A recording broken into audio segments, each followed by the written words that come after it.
नमस्कार, स्वागत है आपका आपके अपने चैनल उज्ज्वल जीके में। मैं हूं सीमा शर्मा।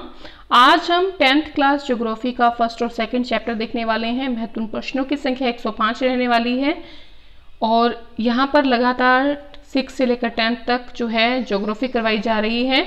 हम पॉलिटिकल साइंस पढ़ चुके हैं, 6 से 10th तक की हिस्ट्री पढ़ चुके हैं, साथ ही राजस्थान जीके पढ़ चुके हैं और इस कड़ी में लास्ट जो है हमारी 10th क्लास रह गई है ज्योग्राफी की, और इसकी भी लगभग 2 से 3 वीडियो बनेंगी। तो आप जो ये सीरीज़ है फॉलो कर रहे हैं उनका जो है रीट एसएसटी में बहुत बढ़िया जो है वो स्कोर प्राप्त होगा रीट एसएसटी में, ठीक है। तो इसीलिए लगातार जो है अंत तक वीडियो को देखते रहें, ठीक है। जितने भी वीडियोस हैं उनको अंत तक देखा कीजिए, फिर ही आपको फ़ायदा मिलेगा।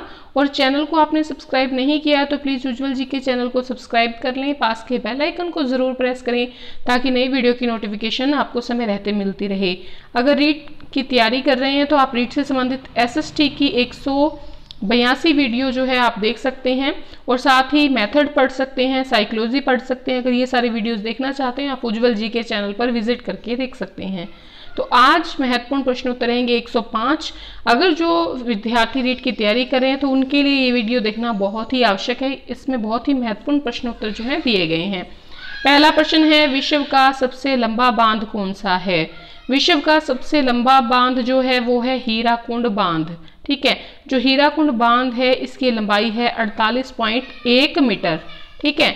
अगला प्रश्न है, कौन सी परियोजना केंद्र सरकार के द्वारा संचालित है? केंद्र सरकार के द्वारा जो संचालित है वो है भाखड़ा नांगल परियोजना, रिहंद परियोजना, टिहरी परियोजना।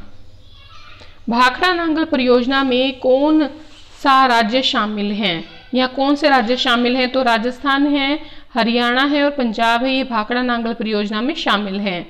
भाखड़ा नांगल परियोजना 1948 में आरंभ होकर पूर्ण कब हुई थी? ये 1963 में पूरी हुई थी। कौन सी परियोजना अमेरिका की टेनेसी घाटी परियोजना पर आधारित है? टेनेसी घाटी परियोजना पर आधारित है दामोदर घाटी परियोजना। पृथ्वी पर कितने प्रतिशत जल मानव के पेयजल, सिंचाई तथा आर्थिक क्रियाओं के लिए उपयोगी है? तो पृथ्वी पर 1% जल मानव के पेयजल, सिंचाई और आर्थिक क्रियाओं के लिए उपयोगी है। सीमेंट तथा कंक्रीट से निर्मित विश्व के सीधे खड़े बांधों में सबसे बड़ा बांध कौन सा है? देखिए, सीमेंट और कंक्रीट से निर्मित विश्व के जो सीधे खड़े बांध है उनमें सबसे महत्वपूर्ण है भाखड़ा बांध। एशिया की सबसे लंबी मानव निर्मित नहर कौन सी है? एशिया की सबसे लंबी मानव निर्मित नहर है इंदिरा गांधी नहर। चंबल परियोजना है, चंबल परियोजना राजस्थान और मध्य प्रदेश की परियोजना है। नागार्जुन सागर परियोजना किस राज्य सरकार द्वारा संचालित है? नागार्जुन सागर परियोजना जो है आंध्र प्रदेश की जो सरकार है, राज्य सरकार, इनके द्वारा संचालित है। अगला प्रश्न है, बरखेड़ा, भद्रावती, माची, भैंसावट व अटा नदियों के संगम पर कौन सा बांध बनाया गया है? जो पांचना बांध है करौली का, ये बनाया गया है बरखेड़ा, भद्रावती, माची और भैंसावट और अटा नदियों के संगम पर। अगला प्रश्न है, बाराकर, बोकारो, कोनार किसकी सहायक नदियां हैं? ये तीनों नदियां जो है दामोदर की सहायक नदियां हैं। उड़ीसा का शोक कहलाती है, उड़ीसा का शोक कहलाती है महानदी। बिहार का शोक कहलाती है कोसी नदी। तुंगभद्रा परियोजना है, तुंगभद्रा जो परियोजना है आंध्र प्रदेश और कर्नाटक की परियोजना है। पश्चिम बंगाल का शोक कहलाती है, पश्चिमी बंगाल का शोक दामोदर नदी कहलाती है। इंदिरा गांधी नहर की कुल कितनी शाखाएं हैं? कुल जो है इंदिरा गांधी नहर की 9 शाखाएं हैं।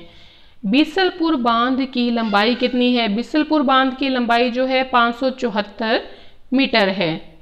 किस शहर को बावड़ियों की अधिकता के कारण सिटी ऑफ स्टेप वेल्स कहा जाता है? बावड़ियों की अधिकता के कारण सिटी ऑफ स्टेप वेल्स कहा जाता है बूंदी को।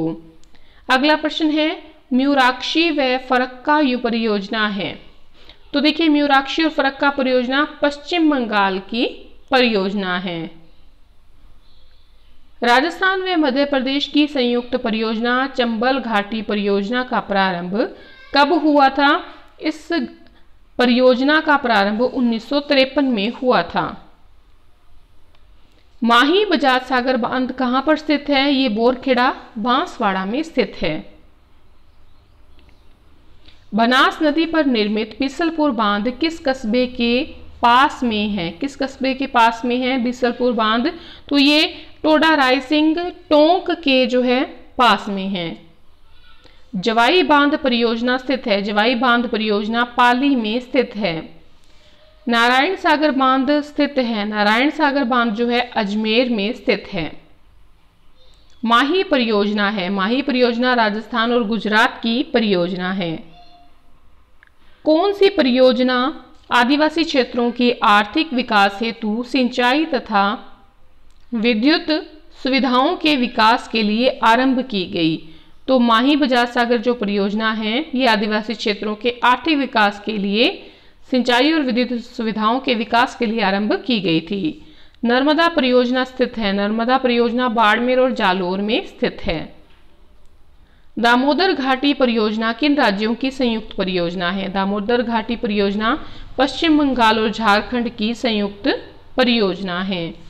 जाखम बांध स्थित है। जाखम बांध जो है वो अनूपपुरा प्रतापगढ़ में स्थित है। तापी बावड़ी स्थित है। तापी बावड़ी जो है ये जोधपुर में स्थित है। गंडक परियोजना है। गंडक परियोजना बिहार यूपी में है। बिहार और यूपी में है गंडक परियोजना, इन दोनों की है। सोम कमला अंबा परियोजना है। सोम कमला और अंबा परियोजना डूंगरपुर की है। भांडा रेंज बावड़ी ये स्थित है दौसा में। विनाता की बावड़ी जो है ये चित्तौड़गढ़ में स्थित है। मच्छकुंड परियोजना है। मच्छकुंड जो परियोजना है ये आंध्र प्रदेश और उड़ीसा की संयुक्त परियोजना है। मेजा बांध भीलवाड़ा जिले में किस नदी पर बना है? मेजा बांध कोठारी नदी पर बना है जो कि भीलवाड़ा में है। सिद्धमुख परियोजना स्थित है श्रीगंगानगर, हनुमानगढ़ व चूरू में। सरेरी तथा मेजा तालाब स्थित है। सरेरी तथा मेजा तालाब जो है ये भीलवाड़ा में स्थित है। हेमावास तालाब स्थित है। हेमावास तालाब जो है ये पाली में स्थित है। गड़ीसर व गजरूप सागर तालाब स्थित हैं। गड़ीसर व गजरूप सागर जो है जैसलमेर में स्थित हैं। बांकली बांध स्थित है। बांकली बांध जो है ये जालोर में स्थित है। अगला प्रश्न है सरदार समंद झील स्थित है। सरदार समंद झील जो है ये पाली में स्थित है। तालाब का वह छोटा रूप जिसकी गहराई 4 से 5 मीटर तक होती है। तालाब का जो छोटा रूप होता है उसे नाडी कहा जाता है। नाडी। खड़ीन किस जिले में पालीवाल ब्राह्मणों द्वारा अपनाई गई जल संरक्षण एवं जल प्रबंधन की ऐसी तकनीक है जो कृषि तथा पेयजल के लिए सर्वाधिक उपयुक्त मानी जाती है? तो ये जैसलमेर में है। जयपुर शहर को किस परियोजना से पेयजल की आपूर्ति होती है? जयपुर शहर को बिसलपुर जो परियोजना है इससे पेयजल की आपूर्ति होती है। कौन सा एक राजस्थान में वर्षा जल संग्रहण की परंपरागत विधि है? राजस्थान में देखिए वर्षा जल संग्रहण की जो परंपरागत विधि है वो टांका है। बाणकिया तथा सेना पानी तालाब स्थित हैं। बाणकिया और सेना पानी जो तालाब है ये चित्तौड़गढ़ में स्थित हैं। टोडी सागर स्थित है। टोडी सागर टोंक में स्थित है। राजस्थान में मुख्यतः बेरियां या छोटी कुई किन जिलों में पाई जाती हैं? ये बाड़मेर और जैसलमेर में पाई जाती हैं। पृथ्वी के धरातल पर जल का कितने प्रतिशत भाग खारे पानी के रूप में है? 97% जो प्रतिशत है पृथ्वी के धरातल पर वो खारे पानी के रूप में पाया जाता है। अगला प्रश्न है नवलखा झील स्थित है। नवलखा झील जो है वो बूंदी में स्थित है। अगला प्रश्न है वर्षा जल संग्रहण तकनीक टांका का संबंध किस राज्य से है? टांका का संबंध जो है ये राजस्थान से वर्षा जल संग्रहण की तकनीक है। अगला है रबी तथा खरीफ दोनों फसलें कौन से जल संरक्षण या जल प्रबंधन की तकनीक से आसानी से पैदा हो जाती हैं? ये खड़ीन जो होती है खड़ीन से आसानी से पैदा हो जाती हैं। नौचौकी झील स्थित है, ये राजसमंद में स्थित है। राजस्थान की सबसे बड़ी पेयजल परियोजना बिसलपुर परियोजना है। गांधी सागर बांध है, गांधी सागर बांध जो है मंदसौर मध्य प्रदेश में है। राणा प्रताप सागर बांध स्थित है, राणा प्रताप सागर जो है ये चित्तौड़गढ़ में स्थित है। अगला प्रश्न है, चतुष्कोण गोल व वर्तुलाकार में निर्मित जल स्रोत है। तो चतुष्कोण गोल व वर्तुलाकार में निर्मित जो जल स्रोत है वो है बावड़ी। अगला प्रश्न है, मिट्टी से निर्मित बांध कौन सा है? मिट्टी से निर्मित बांध है पांचना बांध। पृथ्वी पर उपस्थित शुद्ध जल का कितने प्रतिशत जल बर्फ के रूप में है? पृथ्वी पर जो उपस्थित शुद्ध जल है उसका 69% जो प्रतिशत है वो बर्फ के रूप में है। पांचना बांध स्थित है, पांचना बांध जो है वो करौली में स्थित है। जोहड़ किन जिलों की जल संग्रहण का स्वरूप है? जोहड़ जो है सीकर, झुंझुनू, चूरू में जल जो संग्रहण है इसका स्वरूप है। अगला प्रश्न है, कौन सी चावल की फसल है? चावल की किस्म है।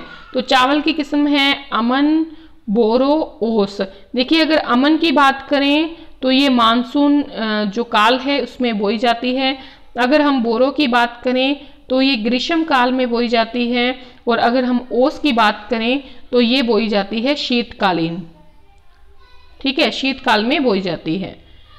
खरीफ की फसल बोई जाती है, खरीफ की फसल जो है वो जून जुलाई में बोई जाती है और अक्टूबर नवंबर में खरीफ की फसल काटी जाती है। भारत में कृषि को ऋतु के आधार पर कितने भागों में बांटा गया है? भारत में कृषि को 3 भागों में बांटा गया है। एक तो देखिए खरीफ की फसल है, ठीक है, और एक है आपके रबी की फसल और एक है आपके जायद की फसल। देखिए खरीफ की फसल की बात करें तो ये ग्रीष्मकालीन है, ठीक है, और अगर आप बात करें रबी की तो ये शीतकालीन है और जायद की बात करें तो ये बसंतकालीन है, मतलब बसंत काल में बोई जाती है। तो इस प्रकार से भारत में कृषि को ऋतुओं के आधार पर 3 भागों में बांटा गया है, खरीफ की फसल के रूप में, रबी की फसल और जायद की फसल। अगला प्रश्न है, हरित क्रांति के प्रभाव से किस फसल की उत्पादन, उत्पादकता तथा उत्पादन क्षेत्र में सर्वाधिक वृद्धि हुई है? तो ये गेहूं की फसल है, ठीक है, गेहूं की फसल में। अगला प्रश्न है, रबी की फसल कब काटी जाती है? रबी की फसल मार्च अप्रैल में काटी जाती है। कौन सी बागानी फसलें हैं? चाय है, कॉफी है, रबड़ है, सिनकोना है, गरम मसाले हैं, ये सभी जो हैं ये बागानी फसलें हैं। अगला प्रश्न है, जायद फसल बोई जाती है। जो जायद फसलें होती हैं वो फरवरी अप्रैल में बोई जाती हैं और काटी जाती हैं आपके जून जुलाई में, ठीक है। चलिए अगला प्रश्न लेते हैं, किस फसल को मुद्रा दायिनी कहा जाता है? तो जो औद्योगिक फसलें होती हैं उसे मुद्रा दायिनी फसल कहा जाता है। धनिया किस प्रकार की फसल है? तो ये रबी की फसल है।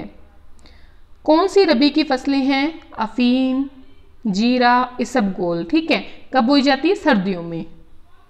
जायद की फसल है,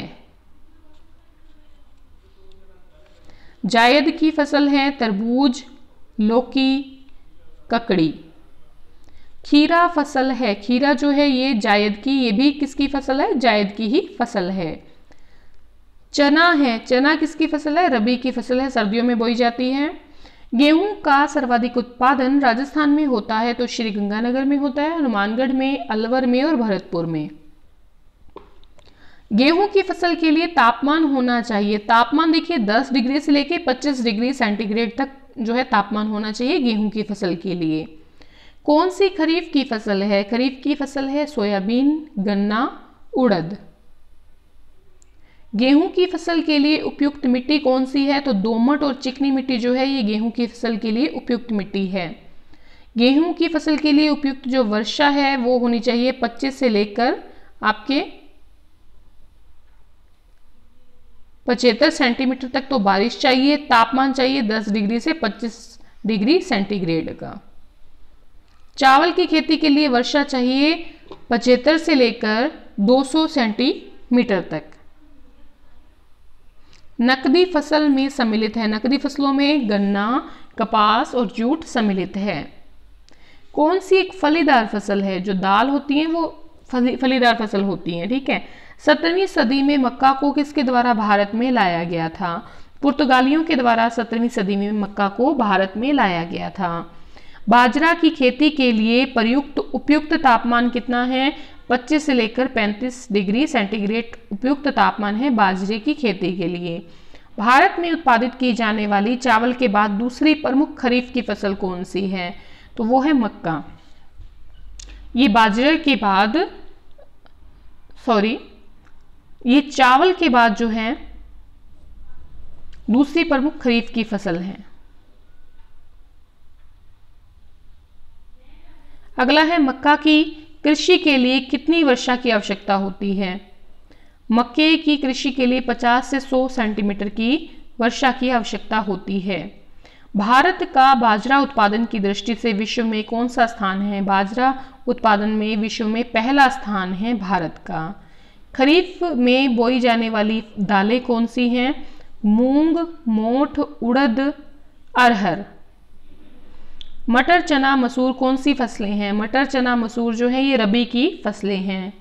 भारत में मूंग उत्पादन में प्रथम स्थान पर है तो राजस्थान है मूंग उत्पादन में प्रथम स्थान पर।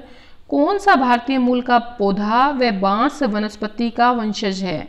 गन्ना जो है भारतीय मूल का पौधा और बांस वनस्पति का वंशज है। अगला प्रश्न है चने के बाद दूसरी प्रमुख फसल जो ज्वार, बाजरा, रागी के साथ बोई जाती है। चने के बाद दूसरी फसल है जो ज्वार, बाजरा, रागी के साथ बोई जाती है वो अरहर है।